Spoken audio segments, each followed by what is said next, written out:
susi kasi since last year hindi pa nanalo yung Lasal side? I think yung grit talaga namin. This time nabalik namin yung gutong mata namin.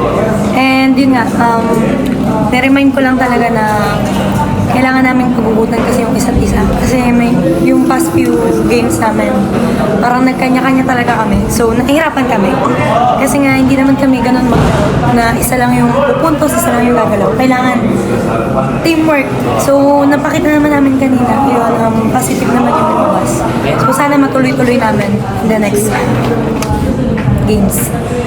Ano lang siguro sinasabi sa inyo ni Coach Kung po lagi tuwing Lasal nung harapin mula nung Final Four, na nagpo-5 sets kayo lagi. Paano niya ina-approach tong game na para sa inyo? Normal lang naman po. Kung paano lang namin paghandaan yung mga kalaban namin. Yun lang, normal lang talaga. And laging sinasabi niya talaga magkaroon ng pride. US yung dinadala namin, hindi yung kanya-kanya namin apelido. So, ayun, pride lang talaga.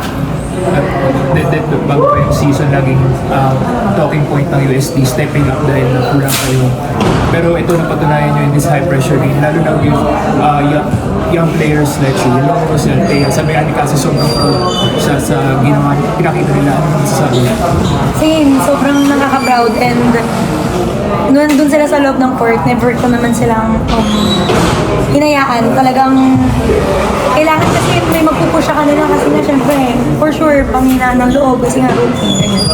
Yun, sa tulong naman ng isa't isa, natulungan namin sila na alam mo yun, magkaroon ng tiwala sa sarili kasi nagagawa naman nila sa training yun.